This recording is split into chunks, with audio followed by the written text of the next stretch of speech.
mesangi saat orang itu sudah hamil nih. Oh, itu tidak boleh. Nggak boleh sebenarnya. Nggak boleh. Tapi fenomena realitanya sangat banyak yang seperti itu kan. Ya. Oh, yang muda-muda sudah jadi sulingih. Nah, gimana menurut Empu nih? Oh, itu sudah ada aturan dari ada ya? Parisade. Emang nggak boleh tapi Nggak boleh. Oh, nggak boleh. Parisade itu bikin aturan tuh usia untuk mendiksi itu paling minim 40 tahun. Nah, tapi realitanya Dulu kan sampai 50 tahun. Tidak boleh mencari nafkah sulingih itu sebenarnya. Karena itu sulingih itu umumnya selain sudah pensiun, anaknya itu sanggup membiayai kehidupan sang sulingih. Nanti kalau sulingih masih mencari nafkah atau profesi sulingih itu untuk mencari nafkah. Misalnya itu misalnya dengan tiba-tiba menjual banten. Oh, itu nggak boleh sebenarnya. Nggak boleh. Sulingih itu nggak boleh berdagang. Nggak boleh. Tapi fenomenanya yang dengar nggak? Yang dengar benar apa enggak? MDA itu kan bikin edaran. Supaya bikin nasi wong-wongan dengan gambar gini kan banyak kali. Oh, ini harus nyejer tak sini gini disuruh gini. Nah, semua disuruh sini. Itu gimana? Itu kan di sini orang ketawa di semua sini. Gimana nih nasi wong-wongan warnanya saja sudah beda. Masa warna putih yang harusnya di Om Swastiastu. Om Swastiastu. Ida Pandita Empu Jaya Prema Ananda. Betul ya kampung ya? Betul. Oke. Sukses semua nih Empu. Sudah berkenan ngobrol bersama Jak Bali. Niki tumben niki yang ngobrol sama Sulinggih niki Bu. Kebetulan kan banyak kasus ya yang berbau adat budaya di Bali. Kebetulan Tiang juga pembaca setia dari buku-buku karyanya Empu. Dulu namanya Putus Setia, Bung ya? Iya, Putus Setia. Ikut yang, salut sekali, luar biasa ulasan bukunya. Artinya seperti tamparan untuk orang Bali, kan Empu ya? Ini tahun berapa nih, Empu? Ditulis buku napinya? Menggugat Bali. Menggugat Bali sama mendebat Bali sama beda? Ya, itu seri selanjutnya. Yang pertama itu kan, menggugat Bali. Itu tahun 84. Jadi sebelum ada laptop, sebelum ada apa.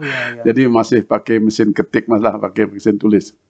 Itu awalnya kan dia masih barusan pindah dari Jogja ke Jakarta, sampai Jakarta. Kebetulan pemimpin redaksinya waktu itu Gunawan Muhammad. Oh, Pak Gunawan Muhammad. Beliau itu ke Bali diundang oleh Raja Ubud untuk meliput karena ada pengabenan di Ubud, beliau diundang. Terus pulangnya beliau menulis di laporan Tempo dan dia bilang, wah kagum sekali, aneh sekali nih, luar biasa nih pengabenannya. Terus saya ngobrol, saya bilang, wah itu kan karena raja, saya bilang. Padahal di desa tuh seperti itu ya, sangat sederhana. Coba kamu tulis itu gimana biar orang tahu. Orang tahunya kan ngeband tuh besar-besaran dengan menara yang tinggi gini segala macam. Coba yang desa kayak apa? Akhirnya saya pulang ke Bali. Saya senang aja kan bisa pulang ke Bali dengan biaya kantor. Sampai di rumah saya tulis pengabenan kebetulan keluarga di sini yang sederhana gitu. Bawa pulang ke Jakarta. Oh, dimuat untuk rubrik selingan di Tempo itu kan panjang sekali. Dan semua akhirnya dia Gunawan Muhammad sama direksinya berpikir, wah jangan-jangan yang lain-lain juga layak ditulis. Seperti ini biar orang tahu. Akhirnya saya siap, oke gitu. Saya datang akhirnya dikasih kesempatan pulang ke Bali selama seminggu dan terus saya bikin buku itu. Jadi dari masalah macam-macam, dari masalah adat, masalah bikin itu. Sampai yang paling menarik itu kata pembaca itu masalah sabungan ayam. Karena dari cara bagaimana metohnya, bagaimana najinin ayam, bagaimana lontar-lontar itu semua terurai. Memang bahasa bukunya itu memang renyah, enak dibaca lah oleh semua kalangan. Kayak Tiang dari tamat kuliah dulu sampai sekarang masih kalau Tiang nggak ada kerjaan di nggak bisa tidur, kan baca dah bukunya Empu nih kah. Kebetulan buku itu kan zaman itu kan meledak gitu lah. Akhirnya sampai mendapat hadiah utama dari Yayasan Buku Utama Departemen PK juara 1 untuk buku non fiksi. Ya, luar biasa. Ini karena semacam esai tapi nih. Iya, semacam istilahnya laporan kebudayaan. Jadi perubahan budaya itu sampai mana? Misalnya kayak drama gong. Bagaimana drama gong itu dari awal, mulai dari Janger, kemudian Janger yang berdialog, kemudian drama gong, terus bagaimana drama gong di desa-desa itu sampai macam-macam. Termasuk juga memasukkan kegelisahan Empu juga kayak di sana ya. Keheranan kok bisa gini. Jadi macam-macam. Juga misalnya masalah pariwisata. Bagaimana Kuta dari awal, dari sama sekali belum ada turis, masih sampai setelah menjadi turis ramai apa yang terjadi. Jadi itu terus digabung. Akhirnya sampai dicetak berulang-ulang kan. Dan diterjemahkan ke dalam bahasa Jepang. Makanya tiang salut ketika Empu menjadi Sulinggih. Wah, berarti di Bali punya Sulinggih yang mantan wartawan pasti lebih beda lah pasti ya. Beda lah pasti, apalagi di Tempo. Sementara Jak Bali mungkin belum tahu beliau nih Ida Pandita Empu Jaya Premananda niki dulunya sempat jadi wartawan Bali Pos juga Bumpung ya. Iya, Bali Pos. Tahun berapa nih kamu? Bali Pos itu tahun 74. Oh, waktu Bali Pos masih dalam kurang kutip mataring kan. Sebenarnya latihan-latihan itu sejak Bali Pos sebelum di Jalan Kepundo masih di Jalan Bisma, masih masih tempatnya Kemudian sampai di Jalan Kepundo 74 dia resmi lah artinya menjadi wartawan, diangkat sampai malam. Terus 75 oleh Bali Pos dikirim ke Jakarta untuk mengikuti latihan jurnalistik selama 3 bulan. Waktu itu penyelenggaranya LP3ES 75. Nah, di sana berkenalan dengan Tempo. Karena latihannya di majalah Tempo. Nah, pulang dari sana terus menjadi koresponden Tempo di Bali sambil merangkap redaktur di Bali Pos. Terus 78 ada tawaran untuk di Tempo secara full dan yang konsultasi sama pimpinan Bali Pos kan tidak enak. Sudah disekolahkan, tiba-tiba kita, ada apa-apa demi Akhirnya yang keluar dari Bali Pos langsung menerima tawaran itu ditaruh di Jogja. Tapi selama di Jogja dia tetap ngirim tulisan ke Bali Pos juga. Niko kan dimuat katanya kumpulan buku Niko kan sempat dimuat katanya di Bali Pos ya. Karena di Bali Pos kan dia sempat mendirikan yayasan namanya Yayasan Dharma Narada bersama Bapak Satria Narada. Itu yang buku pertamanya itu yang meledak itu di yayasan itu adalah Kasta Kesalahpahaman yang Berabad-abad. Itu juga mencengangkan buku itu. Wah, Niko yang belum punya nih bukunya. Kebetulan tiang bukan tiang yang penulisnya Pak Raka Santri yang sekarang sudah menjadi Sulinggih dan bersama Pak Wiyana. Dua tulisan itu yang gabung, yang edit dan yang tambahin komentar-komentar. Jadilah judulnya Kasta Kesalahpahaman Berabad-abad, dan pada saat itu kan lagi ada polemik yang luar biasa. Akhirnya meledak di pasaran. Tapi sekarang sudah yayasan itu sudah berganti menjadi PT dan yang sudah ada ikut. Ke teman-teman yang biar tahu gimana perjalanan karirnya Empu, karena Tempo ini sampai sekarang pun masih menjadi media yang kalau di lingkup nasional ini kok paling independen lah menurut yang paling independen. Sekarang kan ada koran, kalau dulu kan enggak. Oh iya benar, dulu majalah aja. Dulu majalah aja. Setelah itu ada koran. Waktu ada mendirikan koran itu dia masih di Jakarta belum pensiun, dan saya dia ikut mendirikan. Dia pensiunnya kan 2006, langsung ke Bali. Nah, sampai sekarang dia tuh tetap menulis di korannya. Oh, masih ya? Iya, setiap hari terbit, setiap hari Minggu. Di sana tulisan-tulisan tentang masalah macam-macam, masalah sosial, budaya, bahkan politik, tapi dengan cara yang humor, dengan cara yang singkat dan Iya, lebih dengan bahasa-bahasa kekinian lah dan gue. Silakan.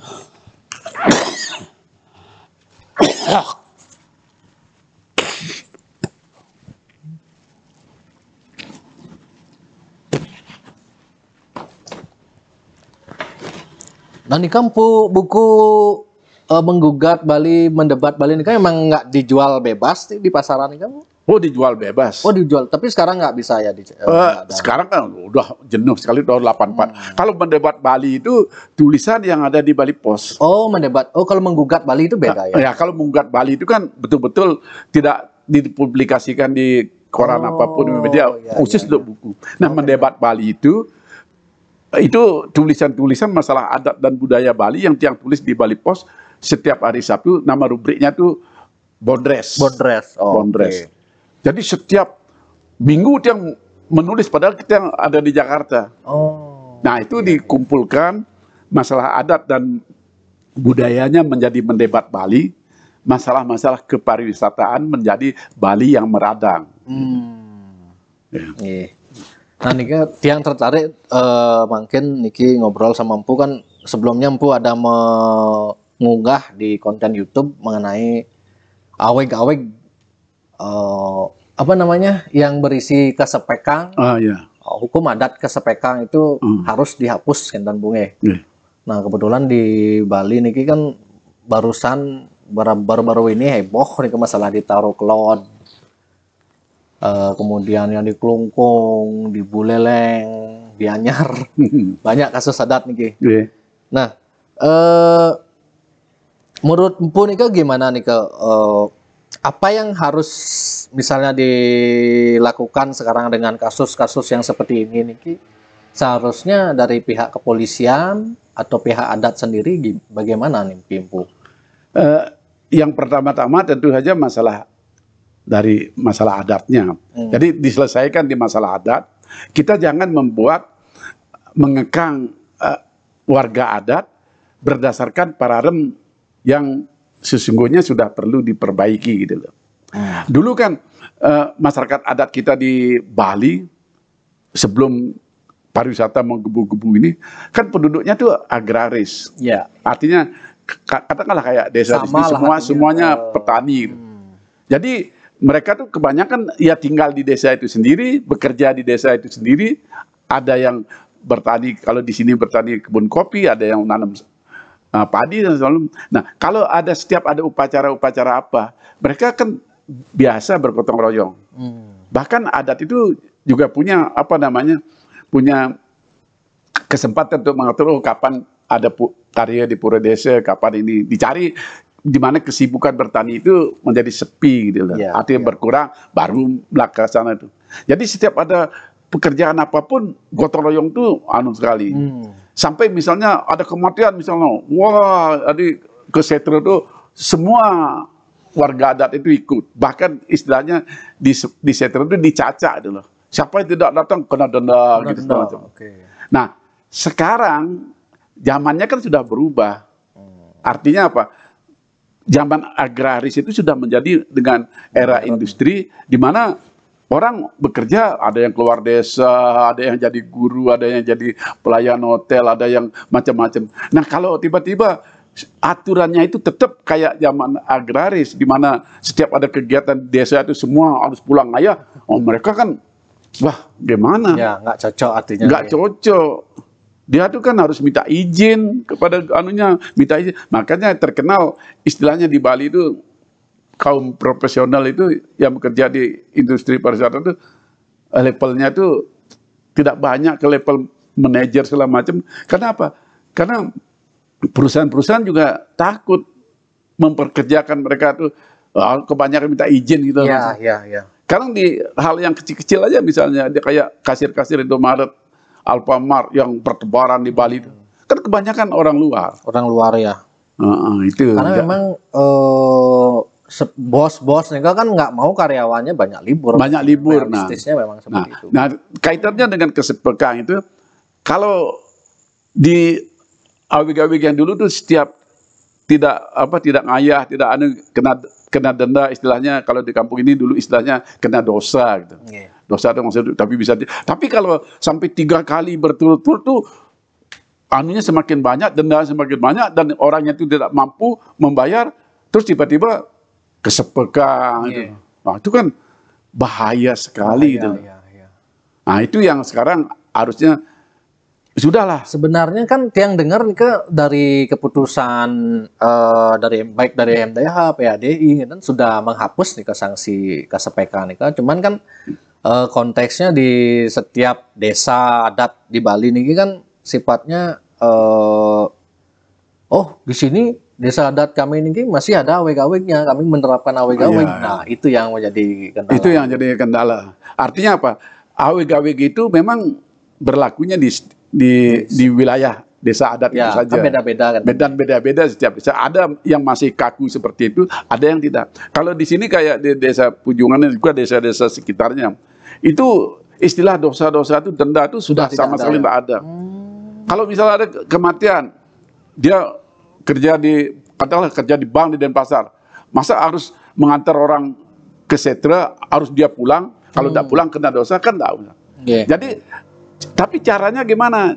Ada cara-cara kemanusiaan, dia misal datang pulang malam menjengukan itu, bawa apa misal istilahnya abang nganter oleh tidak usah ikut nganter.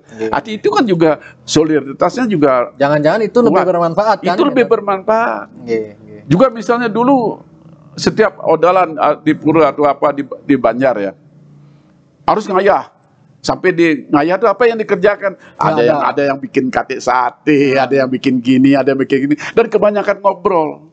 Nah, untuk hal seperti itu harus minta izin pulang ke kampung dari tempat kerjaan kan sudah luar biasa. Kenapa tidak dia nyumbang aja katik sate dari baru kan katik sate sekarang banyak sekali ada di pasar-pasar di Denpasar gitu loh, semacam gitu.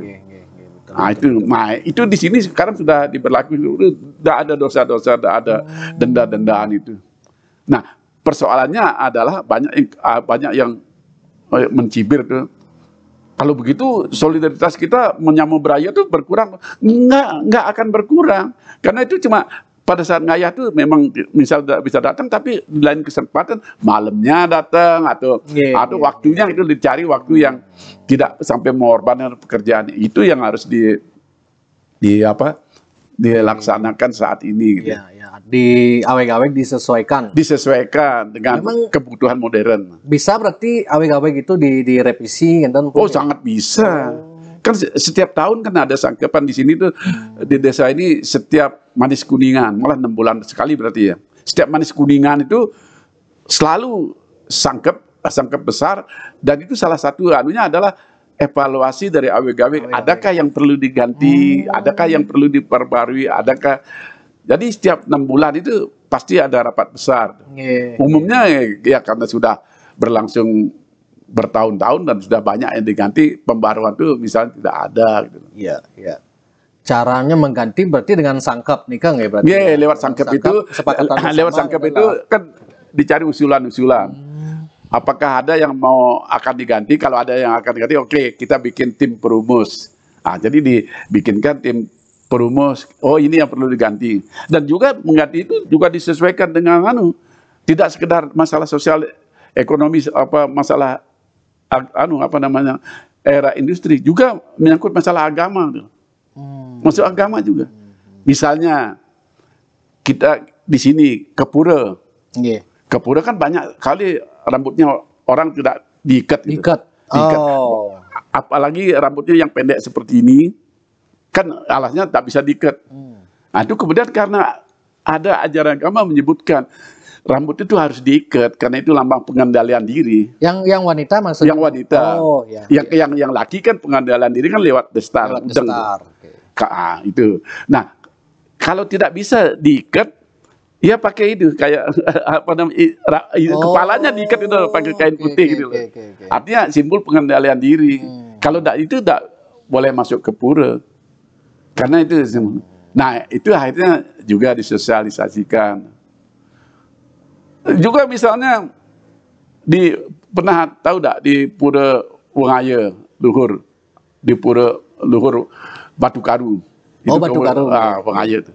Kan ada pecalang perempuan kalau dalam iya benar. Pecalang perempuan. Yang sempat ke sana waktu ini, loh kok bisa ada pecalang? Kalau ada perempuan yang memakai kain dengan corak sekarang istilahnya kain rok itu loh. Dia langsung dipakai gitu aja. Itu dilarang masuk pura. Dilarang yang sempat melihat di kalau ada yang tidak sesuai ini ditegur kan sama pecalang wanita. Ya, kan? Karena apa? Karena dalam ajaran agama, terutama agama Dresda Bali, Mekamben itu ada aturannya. Yang perempuan misalnya harus sama tampih gitu loh, semacam tet. Niko tujuannya diadakan pecalang wanita nih kan? Pecalang wanita itu yang laki yang perempuan jatuhnya di sini, yang laki jatuhnya di sini. Itu jadi tidak bisa pakai kain kayak rok itu kan banyak dulu yang protes. Ini gimana sih zaman modern kok tidak boleh pakai kain ini? Kan zaman sekarang zaman simple. Itu bukan masalah simple atau tidaknya, itu kita harus memperhatikan tradisi, etika kepura tradisi dan itu juga sesuai dengan ajaran agama gitu loh. Tapi di desa lain belum tentu, di pura lain kan belum tentu itu terjadi bebas. Bahkan kita lihat tayangan di televisi, misalnya tayangan Trisandia di televisi itu, malah ada orang menyembah itu rambutnya wah terlalu gitu. Padahal dia pakai kebaya, pakai kain. Itu sebenarnya sudah agak secara etika keagamaan sudah agak melanggar. Nah itu yang harus kita revisi hal-hal seperti ini. Yang menarik juga yang lihat simak di YouTube-nya Mpu Nika kan, artinya aweg-aweg kita terlalu mengekang orang Bali sendiri, sementara orang luar enak-enak saja di Bali gitu. Ya, enak-enak memang. Kan pendatang kayak di sini misalnya, kan kebetulan ada beberapa pendatang, ada 3 pendatang Muslim jualan sate, ada juga tukang bakso entah dari mana. Kalau misalnya ngayah urusan memperbaiki lingkungan dan segala macam tuh, orang-orang kita tuh dikenakan denda kalau tidak hadir. Dia tuh tiap hari tidak hadir. Padahal dia kan juga tinggal di lingkungan kita ini. Nah sekarang kan istilahnya tuh menjadi kerama tamu gitu loh. Nah kenapa dia tidak di apa-apain itu? Enak bener gitu loh. Nah itu masih di pedesaan, kalau di kota itu pun kan luar biasa nih kan pendatang. Oh ya, apalagi di kota. Wah itu udah mereka aman-aman aja, tidak ada yang ngurusin apa-apa. Sementara kita yang orang Bali sendiri sedikit tidak nongol, wah diomongin, minimal diomongin. Nah kalau yang begitu-begitu ini kan solusinya gimana, Bu? Solusinya ya desa adat itu yang pertama, aturan ke dalam itu jangan terlalu dikekang. Para pendatang orang luar itu juga diajak berembuk untuk mengurusi masalah lingkungannya di luar adatnya, di luar agamanya. Tapi di Denpasar, sudah mulai dan bagus sekali. Nah, kalau masalah ditaruh kelot niki, menurut Mpu nika mungkin harusnya polisi sudah benar nih Mpu mengambil jalan. Memang sebaiknya dibawa ke pidana nika yang begitu nika. Kan artinya kalau sampai ditahan niki perjuru, ini kan juga kalau nggak ditindaklanjuti juga nanti berkepanjangan. Nah, gimana sebenarnya kalau menyelesaikan masalah-masalah seperti itu? Kalau ditaruh itu yang tidak tahu lahan yang dipakai oleh orang kesepegang itu benar lahan desa apa tidak? Kalau misalnya itu karang desa, di sini kan juga banyak karang desa yang memang di tempat itu memang tidak bisa dijual belikan, tidak bisa disertifikatkan, diwariskan pada anak-anaknya. Nah, kalau yang ditaruh itu yang dengar malah sudah ada sertifikatnya. Ya, sudah ada sertifikat dan milik dia, berarti kan bukan karang desa. Jadi kalau dia melaksanakan upacara apapun, masang penjor atau apapun di karangnya dia sendiri itu, sepanjang itu memang ada kaitannya dengan keagamaan, ya tidak boleh tidak boleh diganggu. Jadi dari segi itu yang mencabut penjor itu salah gitu loh. Tapi bahwa si orang itu misalnya kesepegang itu yang tidak tahu apakah karena dia tidak ikut ngayah atau pemasalah lain, yang tidak tahu kesepegang itu karena apa gitu. Katanya pemangku saat yang pemangku, bapaknya yang pemangku. Oh, bapaknya pemangku. Oh, dia bukan pemangku. Oh, dia yang pemangku. Ya. Masih pemangku sekarang. Sudah mengundurkan diri katanya, Bu. Ya. Tapi mereka warga adat tak? Kan Iya, warga adat. warga Nah, adat. itu kenapa bisa sampai begitu? Mestinya tuh Rumit masalahnya nih kan. memang Tiang juga Iya. agak memprihatinkan ya. Mestinya tuh diselesaikan di dalam Iya. anu dulu, bicara baik-baik, adatnya bicara baik-baik, pilihan adat bisa panggil dan dia juga bicara baik bagaimana menyelesaikan ini. Tidak usahlah harusnya itu sampai masuk ke ranah hukum pidana. positif katanya ya. Kan apalagi sesama kita gitu loh. Iya. Sesama itu. Tapi ya itu tadi mungkin karena beliau orang itu tersinggung, orang penjor upacara itu memang, dan itu memang wajib gitu loh. Ya, Dan itu tiba-tiba diturunkan tanpa sepengetahuan dia, ya mungkin ada unsur emosinya. Tapi saya selalu berpendapat bahwa ya diselesaikan intern dulu, gitu. Jangan sampai main lapor, itu tidak enak. Gitu. Sesama orang Bali apalagi ini sesama seolah-olah tuh adat itu tidak ngerti apa fungsi penjor gitu. Oke. Nah, kalau di zaman sekarang niki kalau mengambil jalan tengah nih gimana, Bu? Satu sisi kan aweg-aweg niki yang juga menurut buku Nyampu juga sebagai benteng nih kan menjaga adat budaya di Bali niki. Satu sisi harus juga menyesuaikan dengan zaman nih kok. Nah, jalan tengah ini gimana? Biar masyarakat Bali bisa mengikuti, tidak kalah saing dengan pendatang, adat budaya Bali tetap ajak gitu. Ya, di apa namanya, agak disesuaikan itu apa namanya? Artinya berarti menyesuaikan. Menyesuaikan. Awig-awig itu juga menyesuaikan dan orangnya itu juga menyesuaikan gitu loh. Jadi awig-awig itu jangan terlalu mengikat terlalu ketat sekali, tapi orangnya itu sendiri tiba-tiba begitu awig-awig diperlengah, orang itu sendiri misalnya ngapain pulang gini, dia juga agak sombong gitu. Itu juga tidak boleh. Jadi ada kematian di desa, wah kita tidak dapat izin, tidak bisa pulang. Terus-terusan sampai Plebon, sampai tidak juga bisa pulang, itu kan tidak enak. Kan di Bali ini pulau yang kecil ini pulang setengah hari itu kan bisa aja ya. Unsur menjengukkan mesin makraman itu tetap harus dipertahankan. Kalau tidak bisa pada waktu jam kerja ya mungkin sore malam. Yang paling jauh misalnya katakan Denpasar Singaraja itu kan dengan naik motor aja masih bisa. 2 jam bisa ya. 2 jam. Jadi tidak harus Jadi si makrama kita itu tetap harus dijaga. Ya, oke. Berarti karena produk aweg-aweg ini kan sudah ribuan ratusan tahun nih kan, Bu ya? Lama sekali ya. Kalau memang itu tetap dijalankan ya memang pasti nggak relevan dengan zaman. Sudah banyak sekali aweg-aweg yang diperbarui dan itu sudah bagus lah. Katakanlah aweg-aweg zaman dulu pernah dengar nggak? Misalnya Manak Salah. Itu harus diungsikan dulu di sebuah desa. Itu sekarang kan sudah dihapus sama sekali. Dan terakhir kejadian itu di Buleleng, kira-kira mungkin ya 5 tahun lalu atau lebih. Itu masih diberlakukan. Ada keluarga punya anak, dia sebut Manak Salah tuh, ya buncing tuh. 1 laki 1 perempuan kembar gitu. Itu masih diberlakukan di bawah. Wah kan ribut sampai Komnas HAM turun tangan, kan malu kita. Nah itu loh. Padahal itu salah kaprah aja. Kan banyak di buku Nyampu mendebat Bali itu banyak salah kaprah diulas kan. banyak sekali. Kalau sekarang yang menurut Empu dalam konteks kekinian ini soal adat dan budaya Bali yang paling Empu lihat sekarang, fatal nih masih gitu. Ada nggak, Bu? Kebiasaan atau budaya di Bali nih yang memang dijalankan masih fatal nih kan? Saya kira nggak begitulah. Artinya yang salah kaprah keliruan dikit-dikit ya dikit-dikit.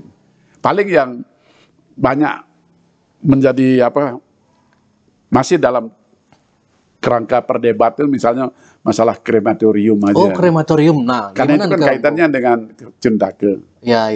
Nah, ada desa di mana orang yang dikremasi di sana atau ditanam di sana membuat desa itu Cundake gitu. Oh. Jadi kalau di desa itu ada krematorium, dan krematorium tiap hari berproduksi, kan terus-menerus Cuntake. Oh, oke. Tapi ada yang sudah menerapkan apa yang diputuskan oleh Seminar Kesatuan Tafsir aspek-aspek agama Hindu. Cuntake itu tidak kena wilayah desa, itu adalah keluarga. Nah, karena itu boleh-boleh saja ada krematorium di sana dan orang luar datang ke sana kremasi, desa itu sendiri tidak kena apa-apa. Karena yang Cuntake itu orang yang membawa jenazah itu. Itu kan sering itu kan sering menjadi perdebatan. Nah, kalau misalnya setiap ada kematian di tempat itu dikremasi atau ya krematorium kan kremasi, langsung Cuntake, wah, di di desa Penate itu ada krematorium Ceko Maria setiap hari atau di Mumbul milik warga lain lagi, atau di mana ada kan tiap hari ada Cuntake. Nah, itu. Nah, ada yang bisa menerima AWGW gitu, ada juga yang tidak. Nah, kayak di sini kebetulan di desa yang ini kebetulan tidak bisa menerima itu, dan di sini masih tidak menolak adanya krematorium gitu ya. Menolak. Nah, menolak adanya krematorium, apalagi krematorium. Di sini kremasi saja tidak boleh. Oh, kremasi nggak boleh? Nggak boleh. Berarti harus dipendam. Dipendam, terus kemudian diaben gitu ya? Ya, harus dipendam, kemudian diaben. Pada waktu ngaben itu juga tidak ada pembakaran apa-apa. Oh, nggak ada? Nggak ada pembakaran apa-apa. Jadi wadahnya tuh campakkan itu saja, dan jenazahnya itu kembali dipendam. Tapi doa Sang Sulinggi itu tetap memperalina dengan sistem. Masih ada 3 desa di sini. Desa Pujungan, Desa Batungsel, dan Desa Sande. Itu yang tidak boleh ada kremasi, ada jenazah dimakan. Tradisi yang dulu tuh alasnya karena dekat gunung ini. Jadi asap kremasi itu supaya jangan mengotori gunung gitu. Nah, itu kan ada. Oh iya. Nah, terus di Padangan. Padangan ini kan juga dekat. Dulu juga tidak boleh gitu. Tapi di sana sekarang ada Sulinggi. Wah, masa ada asap sampai ke puncak gunung itu tayul gitu. Akhirnya sekarang boleh kremasi. Di Pupuan yang jaraknya cuma 3 km dari sini juga boleh gitu. Nah, di sini tidak boleh. Ya kebetulan juga ya cobalah yang gini-gini kita pertahankan juga orang di sini. Nah, masalahnya yang membuat di sini tenang, di Pujungan ini ya, karena di sini tuh tidak ada orang ngaben sendiri. Oh, selalu masal jarak 3 tahun, 4 tahun, paling lama 5 tahun. Kenapa begitu, Bu? Karena supaya bisa bergotong royong dan bisa banyak. Ini barusan ini 3 kali ada ngaben masal di sini. Satu dari artinya kalau warga dengan mau ngaben masal nikah kan lebih hemat lah. Lebih hemat. Yang paling murah itu kena yang artinya orang yang tidak mampu 1,5 juta, yang mampu 3 juta, tapi yang ingin mempunyai wah bisa bebas, bisa 5 juta, bisa 6 juta, tergantung kan kelihatan. Kalau orang di desa ini kan mana yang punya, mana yang tidak punya. Tapi kalau sama sekali tidak mampu, sama sekali 1,5 juta dibiayai oleh adat. Atau kalau ngaben masal itu bukan desa adat, tapi di Pura Dadia, artinya lingkungan Dadia dibiayai oleh dari uang masuk itu. Jadi gitu. Itu berarti tradisi ngaben masal nih memang harus dipertahankan. Oh ya, di sini dipertahankan sekali. Jarang sekali. Di Tiam masih juga ada ngaben masal kan. Tidak ada yang ngaben sendiri. Apalagi sampai menghabiskan biaya, wah, pasti di atas 20 juta. Nah, terkait yatnya orang Bali ini kan terkenal terlalu banyak ngabisin duit untuk berodalan yatnya. Dan nah, gimana menurut Bu nih kamu? Ya ini yang harus harus disederhanakan. Ya. Jadi dalam konsep yatnya itu ya, dari segi ritualnya, dari segi batin itu sebenarnya penyederhanaan itu sudah ada. Makanya dibagi dalam 3, kanista, madya, utama. Malah kanista pun dibagi lagi 3. Kanista ning kanista, kanista ning madya, kanista ning utama. Madya juga begitu, utama juga begitu. Ya terserah, kalau kita tidak punya uang, ya cari kanista aja. Semuanya itu utama. Sekarang kan orang gengsi juga faktor gengsi Nah, ini masuk. faktor gengsi aja. Faktor gengsi masuk, faktor kalau saya kelas gini ini ya harus Ya, ada yang sampai ngutang gitu lah. Dan untuk jadinya. yang ya gengsi-gengsi itu ya katakanlah anak-anak sekarang kan misalnya metatah mesangi. Oh ya, Mesangi. Itu kan biaya ritual mesangi itu kan apalagi diikuti mesangi dengan band masal paling cuma dikenakan uang 200.000, 300.000. Nah, sekarang fenomena mesangi ini juga kayak pernikahan, Bu. Ya, tapi dia harus ada resepsi dan memakai payas agung yang luar biasa. Betul. Dan itu tuh biasa bisa nyewa sampai 3 juta, 4 juta dengan salon. Nikah pun makanya dia heran, waduh. Ini kalau gini terlanjur terus seperti ini dan sesungguhnya itu sedikit apa ya? Tidak substansial lah. Selain tidak substansial itu agak melanggar sebenarnya dari segi agama. Melanggarnya apa? Dari segi sangging itu. Yang pernah ada misalnya perempuan, payas agungnya tinggi sekali. Nah, kalau kita menyanyi kan harus begini. Kita kan tidak bisa orangnya suruh duduk kemudian kita gosok-gosok dari bawah, tidak bisa. Jadi kita tuh harus kepala anak itu anunya payas ini dan kita ngambil alat, setiap ngambil alat itu kita pujen, baru kita sangging. Nah, kalau payas agungnya sampai tinggi sekali itu, bagaimana kita membungkuk? Sulit sekali. Iya. Dia sudah bilang baru-baru ini kepada nggak bisa dari samping kan? Nggak bisa. Nggak boleh ya? Nggak bisa. Kalau nggak bisa dari samping, kayak dokter gigi suruh aja duduk. Kita gini kan. Dia bilang sama pemilik salon, bisa nggak direkayasa, misalnya payas agung itu bisa dilepas gitu loh. Kayak begitu pas mesangi payas agungnya. Dia bilang, wah, belum ada teorinya nih, agak sulit melepas. Nah, tapi si anak itu kenapa dia mau payas agungnya luar biasa itu? Ya karena dipoto, apalagi masuk ke Facebook. Mungkin kan seperti itu karena orang kebanyakan nikahnya itu mendadak, belum mesangi, udah hamil, akhirnya, nah niki ya pun hamil saat mesangi saat orang itu sudah hamil nih. Itu tidak boleh. Nggak boleh sebenarnya. Tapi fenomena realitanya sangat banyak yang seperti itu kan? Ya mungkin hamil masih kecil. Artinya kalau hamil sudah besar itu kalau besar tidak boleh. Artinya sebelum janin itu berwujud, itu ya masih dibolehkan lah. Tapi kalau begitu setelah berwujud mungkin ya apalagi di atas 2 bulan, 3 bulan, tidak boleh karena anaknya itu berarti kan ikuti upacara. Kentan. Orang kawin juga sebenarnya setelah hamil baru kawin. Kalau hamilnya besar itu sebenarnya tidak boleh. Nggak boleh. Tapi kita kan biasanya gimana solusinya misalnya kalau udah hamil terlanjur masa nggak kawin ya kan? Ada solusinya. Ada solusinya. Gimana kalau dia misalnya hamilnya agak gede dan sudah berwujud ya. Katakanlah sudah 5 bulan, kan kata dokter sudah berwujud apalagi 6 bulan terus dia kawin. Kita sebelum mempertemukan pasangan suami istri itu kepada si anak dalam kandungan itu juga kita upacarai. Kita Sulinggi itu punya teknik, ada semacam doa supaya anak itu menyatu dengan ibunya dan dia ikut dalam keluarga itu. Tapi dia tidak ikut kawin. Jadi kalau misal tidak ada doa seperti itu, berarti kan si laki itu kan istrinya 2. Iya kalau anaknya yang dikandung itu cewek, kalau cowok. Karena apa? Karena kan ada 2 napas. Satu ibunya yang dikawini, kedua anaknya. Secara spiritual itu nggih. Makanya Sulinggi itu dan dia juga pernah melakukannya, melantunkan doa-doa supaya pertama dipisahkan antara ibu dengan anaknya.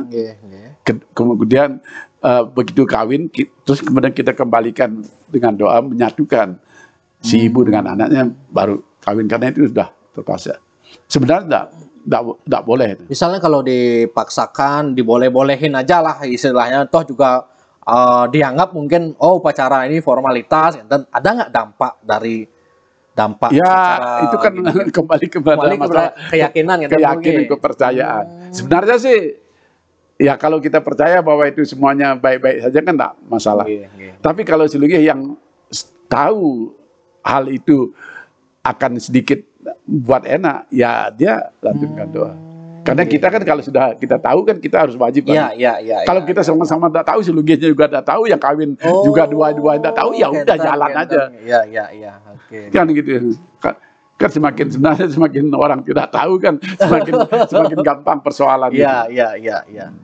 Berarti sebenarnya Mesangi pada saat barengan dengan pernikahan itu sebenarnya kalau bisa dipisah lah ya dan Bung. Oh iya, Mesangi pernikahan ya jelas dipisah. Kan harus Mesangi dulu. Nih, nikah ampun maksudnya nggak waktunya nggak barengan, artinya nggak dalam konteks pendekatan gitu nah. Ya. Sebenarnya waktunya misalnya sehari juga ada apa-apa. Misalnya pagi, habis itu kan jeda. Oh nggak apa-apa kalau terus misalnya sorenya kawin kan ada apa-apa. Tapi kalau dalam satu rentetan upacara, apalagi itu yang nggak boleh maksudnya. Apalagi Sulingihnya sekali munggah untuk Nataben Mesangi, untuk Nataben langsung kawin, itu sebenarnya. Oh itu yang nggak boleh. Berarti kalau memang jerak-jerak sekarang gini Mesangi, besoknya kawin tuh sebenarnya. Ya ada masalah. Oh nggih. Artinya biar masyarakat juga bisa dapat. Ya artinya ini juga selain menyangkut ritual, juga menyangkut etika kan. Etika dan perjalanan itu kan ada sadanu. Mesangi itu kan sebenarnya istilahnya setelah menaik bajang, telah ada tahap gini. Tiba-tiba tahapnya itu terlalu cepat ngebut gitu, apalagi berempetan itu ya, itu kan seperti merangkap gitu. Kalau fenomena nyentano nih flek juga kebetulan di Tabanan paling flek fenomena nyentano. Kalau yang lihat cewek di Tabanan pasti identik dengan nyari sentano kan Bu. Kalau anak tunggal, nih kalau ceweknya nih anaknya nih cuma satu wanita aja. Jadi sentana. Memang harus nyentana kan Bu ya kalau di. Iya tergantung keluarganya itu. Kalau tidak nyentana ya ceweknya dibawa ke tempat laki-laki kan, keturunan itu kan tidak ada lagi. Tidak ada lagi. Tidak ada yang kecuali kalau anaknya itu nanti tinggal di sana satu kan ya. Oh diperas istilahnya. Anaknya kalau anaknya nanti diambil sama ibu si cewek itu, kemudian diperas, ya boleh aja. Tapi tanah. Nah, soal kasta juga niki plek juga di Bali Bu. Kawin beda kasta niku. Oh sekarang kan enggak. Sekarang masih juga ada Bu yang masih kaku lah. Ya, meskipun sudah nggak sekaku yang dulu lah. Ya. Masih lah ada yang seperti sekarang itu. Sudah enggak lah. Yang keluarga dia ada ponakan kawin sama ya yang dulu disebut bangsawan. Di Ubud lagi yang daerah gitu. Maka baik-baik saja. Dan yang mengembirakan si bangsawan itu mungkin karena sama-sama berpendidikan tinggi ya. Pulang ke sini tuh juga ikut sembahyang ke tempat istrinya. Dan si istri juga tapi kan katanya kan ada yang kaku. Kalau misalnya si istri misalnya katakanlah yang salah kaprah itu disebut kasta rendah, yang laki itu kasta tinggi, malah si istri itu tidak boleh sembahyang di tempat kelahirannya. Apalagi memanggil ibunya. Itu kan keterlaluan sekali. Gitu loh. Apalagi si laki yang konon berkasta tinggi itu ketika mengantar istrinya pulang ke rumah bajangnya, dia tidak ikut sembahyang di keluarga itu. Itu juga tidak benar. Kebetulan di keluarga dia yang kawin sama orang katakanlah bangsawan di Ubud itu tidak ada masalah. Tidak ada masalah ya. Karena dia mungkin sekarang ini masih tradisi Patiwangi ini kan masih Bu. Patiwangi itu. Yang sudah mulai memang ya di beberapa desa tempat itu biasa kan banyak di Bali Selatan. Bali Selatan ya. Ya, tapi di daerah-daerah sini tidak ada masalah. Kan di bukunya Bu kan ada yang judulnya Soroh dan Kasta nih kan.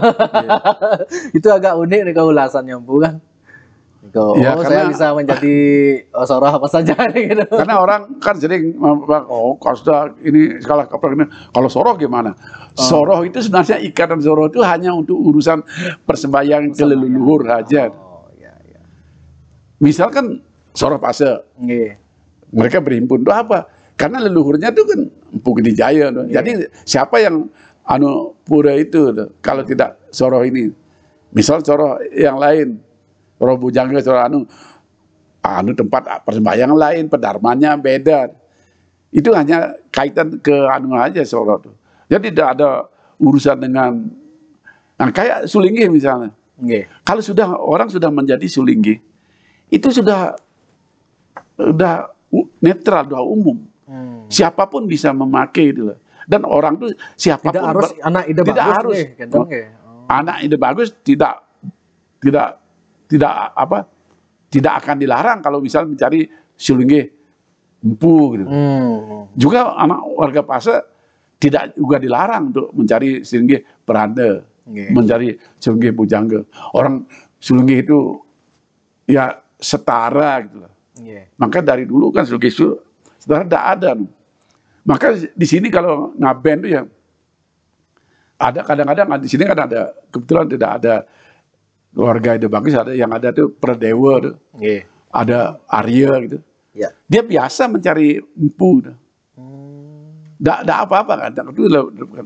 Sebaliknya biarpun dekat karena empu, kalau dia masih senang istilahnya mencari Peranda, mencari Bujangga, mencari Begawan, ya dia cari itu gitu kan masalah nggak ada mungkin banyak sekali yang muda-muda sudah jadi Sulinggih. Nah, gimana menurut Empu nih? Itu sudah ada aturan dari Parisade. Emang nggak boleh tapi nggak boleh. Nggak boleh. Parisade itu bikin aturan tuh usia untuk mendiksia itu paling minim 40 tahun. Nah, tapi realitanya dulu kan sampai 50 tahun. Sekarang diturunkan menjadi 40 tahun. Dan di warga Pase umumnya juga niki aturan baru tahun. Niki? Udah lama. Kira-kira udah kapan diputuskan? Mungkin udah 10 tahun. Berarti Sulinggih yang muda-muda ini kan berarti tidak diakui secara di Parisade berarti kan guys? Mungkin dia tidak terdaftar di Parisade. Siapa Sulinggih muda kan? Misalnya seperti yang viral, yang baju-baju Sulinggih yang baju hitam dari Denpasar yang tatoan nih kan? Mungkin bukan Sulinggih yang tidak melakukan dikse parekse selamanya. Kita ada terutama ya di warga Antia, warga Pase nih, ketat sekali menjadi Sulinggih itu. Syarat pertama harus menjadi pemangku setelah 5 tahun. 5 tahun. Minimal menjadi pemangku 5 tahun. Setelah itu belajar. Terus kalau sudah lulus segala macam dijadikan bawati. Ide bawati. Ide bawati itu minimal 6 bulan sampai 2 tahun. Di bawah 6 bulan tidak boleh. Setelah 2 tahun tuh dianggap sudah lewat itu, harus segera mendikse. Itu juga harus lulus. Dan itu semua terdata. Dan persyaratan itu ketat sekali kalau menjadi Sulinggih itu. Jadi kalau ada Sulinggih di bawah 40 tahun tuh diloloskan oleh Parisade itu ya Parisadenya yang salah. Parisadenya yang salah berarti kan. Tapi kan banyak yang tidak mengikuti aturan itu. Makanya sampai ada Sulinggih yang sekarang di penjara, yang dari Gianyar nih kan, yang mencabul kan? Itu kan malah sudah tua kan juga. Enggak. Masih muda sekali. Di bawah 50 ya. Ya, itu kan masalah. Kan kalau sudah namanya Sulinggih kan nafsu yang seperti itu kan. Kalau enggak itu ya. Apalagi yang masih muda di bawah 30 kan nggak? Nah, itu godaannya masih tinggi kan Bu ya. Dan prinsipnya begini. Kenapa kalau yang tahu di Persebetonan Antia itu keketatnya.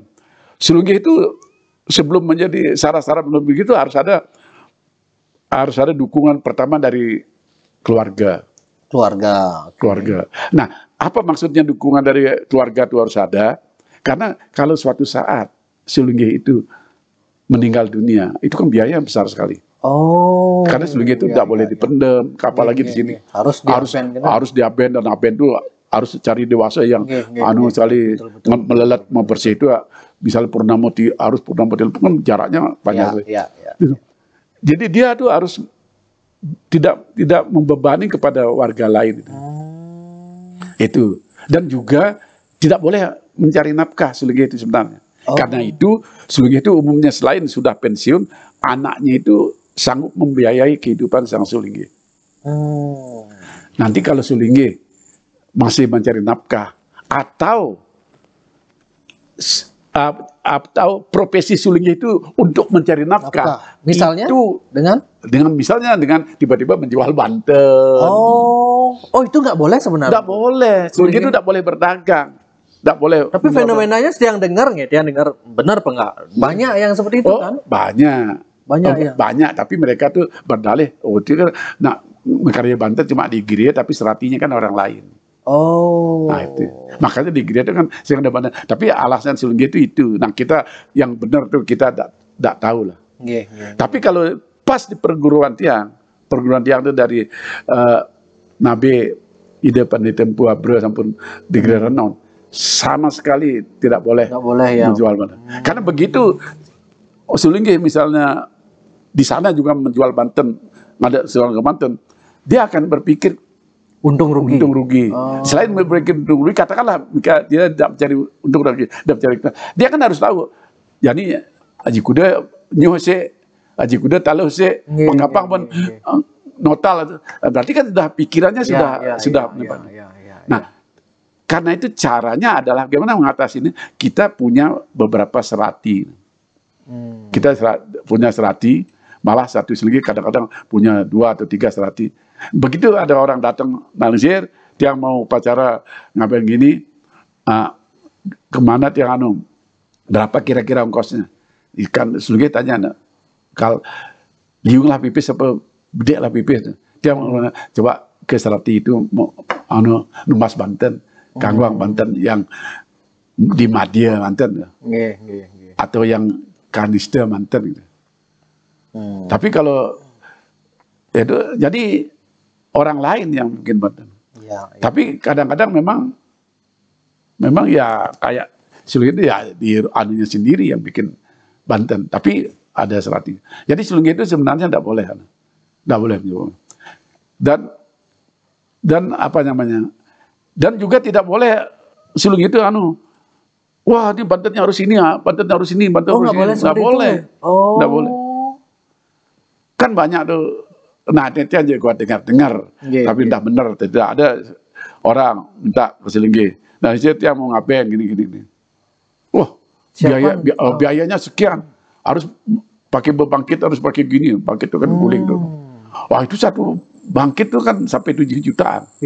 Kalau bikin 3 bangkit misal di pengaskaran pakai bangkit, di pengiriman pakai bangkit, berapa?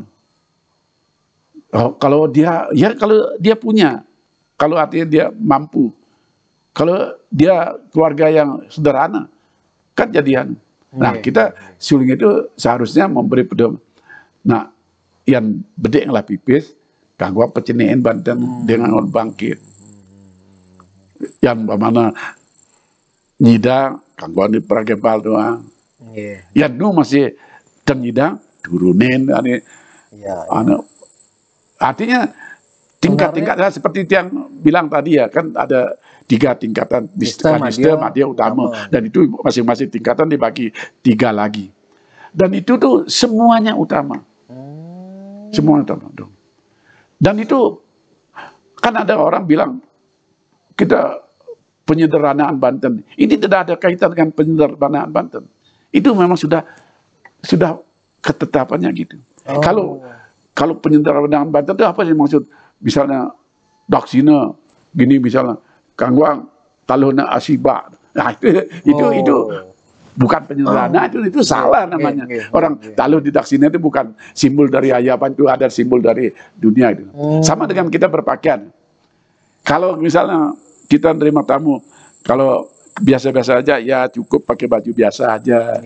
Tapi kalau kita punya dan misal kundangan, ya pakai baju batik. Kalau kaya lagi, ya punya pakai baju jas.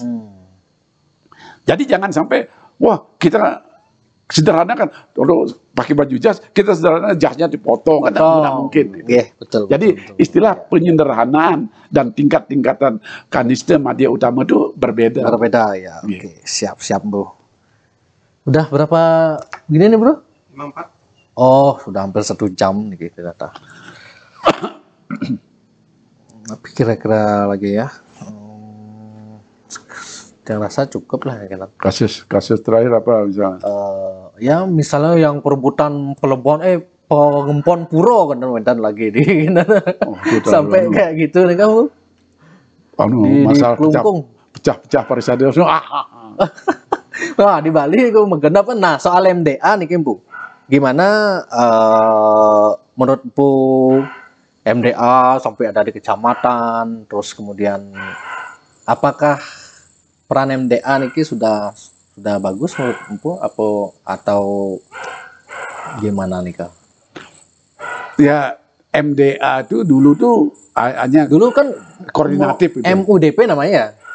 Majelis Utama Desa Pakraman gitu. Ya. Sekarang jadi MDA. Sekarang kan kembali menjadi desa adat. Yeah. Dulu kan desa Pakraman. Padahal sesungguhnya sumber yang bagus itu ya desa Pakraman.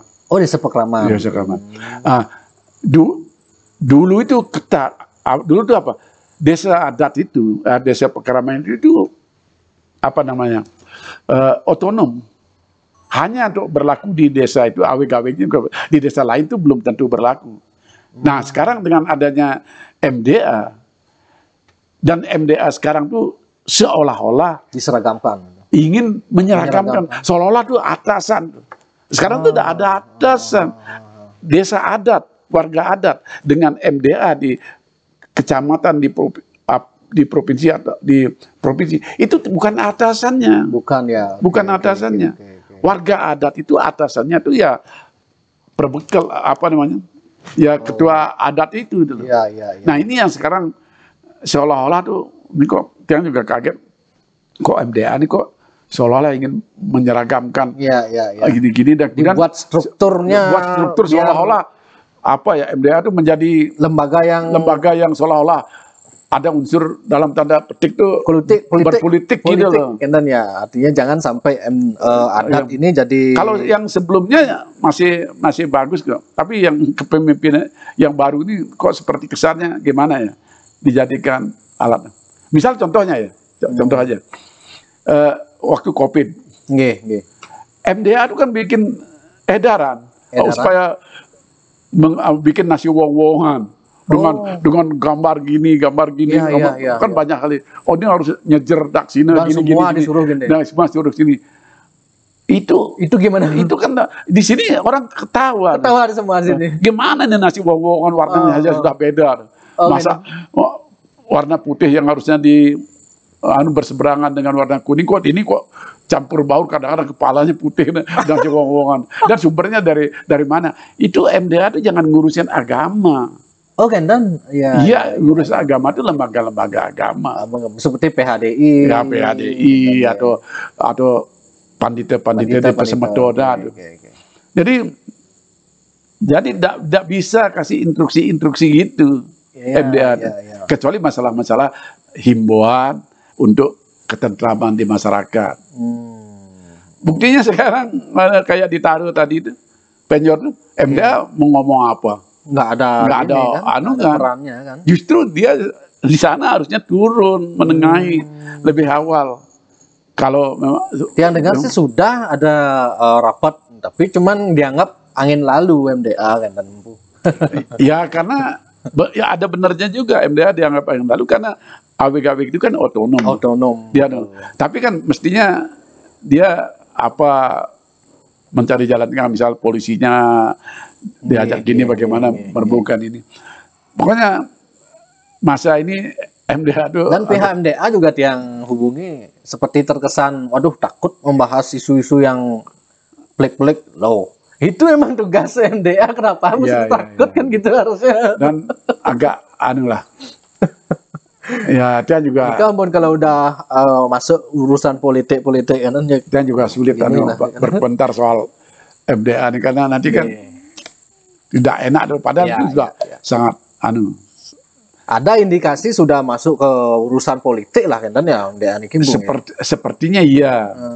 Karena mungkin ya menjelang 2024 ini pergantian ini barangkali ingin dapat suara karena berbicara di adat di Bali ini kan memang cukup powernya besar sekali urusannya begitu.